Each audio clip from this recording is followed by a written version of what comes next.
tous et toutes, je vous fais cette courte vidéo par rapport au temps et au processus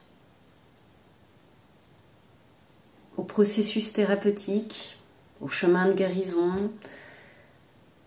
À chaque fois qu'on décide de s'engager dans une voie pour du mieux-être, pour mieux se connaître, pour aller chercher, trouver, guérir les parts de soi qui sont abîmées, qui sont blessées. Ça prend du temps.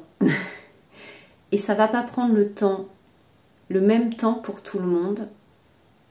Ça va pas prendre le même temps pour tous les processus. Et on peut pas forcément savoir à l'avance combien de temps ça va prendre.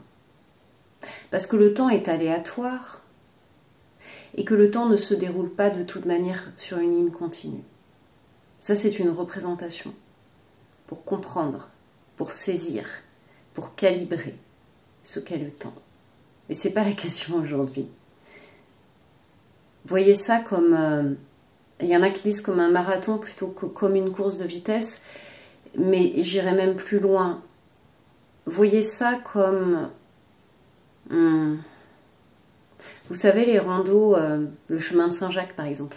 Voilà. Les grandes randos par étapes qui sont en plus des chemins spirituels, religieux pour certains, mais peu importe qu'on soit dans la religion ou pas, il y a un côté spirituel où justement, à travers la marche, on vient laisser aussi les choses se décanter et se poser. C'est des chemins qui sont très longs. Alors si on se précipite, si on est déjà pressé d'arriver au bout, on va pas faire long feu. Et on va vite quitter le chemin. Et c'est ok, enfin, pourquoi pas? Mais quand on s'engage vraiment à aller jusqu'au bout, il faut s'attendre à ce que ça prenne du temps et à la limite, peu importe. L'arrivée, la guérison, mais d'ailleurs, qu'est-ce que la guérison? Mais l'autre objectif, là où on veut aller, ben, c'est pas le plus important. C'est important pour avoir une destination. Mais c'est tout. Voilà, c'est comme on tire un fil et on le met à un point. Et après tout le processus, le cheminement, c'est ça qui est génial.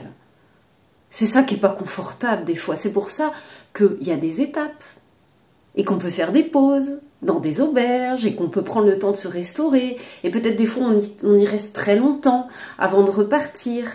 Mais on est toujours dans cet axe et des fois ça prend une vie selon la problématique et des fois ça prend plusieurs vies. Et c'est pas grave. Parce que chaque chose nous apporte, chaque étape nous apporte, chaque pas nous apporte et nous fait vivre et des perspectives différentes et nous transforme. Et là où c'est pas toujours évident, c'est que cette transformation, des fois quand on est en processus thérapeutique, et je le vois chez certains de mes patients, c'est qu'elle n'est pas toujours palpable au début. Elle est subtile. Et puis, si on est trop focalisé sur « je veux être ça, je veux être totalement réparé », on ne voit pas tout ce qui évolue. C'est là où le thérapeute il est utile aussi, de faire ce retour. Et puis, ben, il faut pouvoir l'entendre. Voilà. Donc, soyez pas trop pressés. Même si c'est facile à dire. Mais en fait, simplement, vivez chaque étape.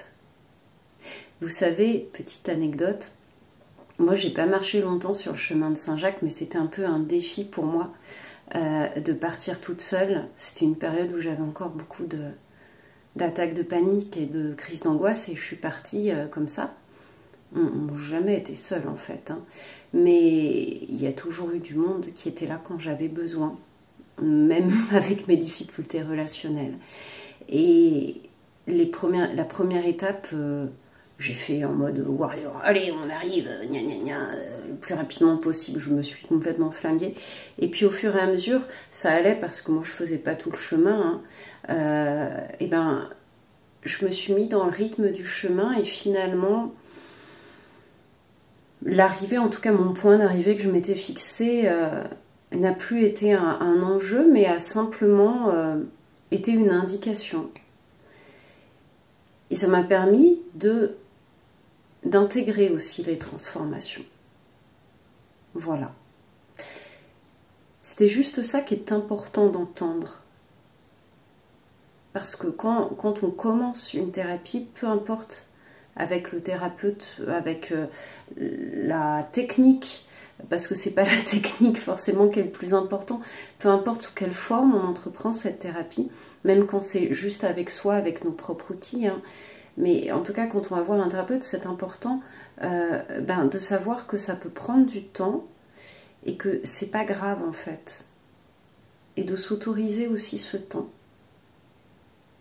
Parce que lorsqu'on arrive en disant voilà, il faut que ce soit réglé rapidement, que les choses elles soient comme ça, eh bien c'est nos défenses, c'est nos peurs qui parlent. Et c'est important de les accepter aussi, de dire oh, bichette, allez, on va laisser un petit peu glisser là-dedans et on verra où la transformation elle nous amène. Voilà. Donc bon, bravo à tous ceux qui entreprennent ce chemin, même à ceux qui s'arrêtent en cours. En fait, c'est l'expérience de vie, vivez juste l'expérience de vie. Eh bien, belle journée, belle soirée. Selon quand vous écoutez cet audio, n'hésitez pas à partager, à diffuser, mais si le cœur vous en dit. À bientôt.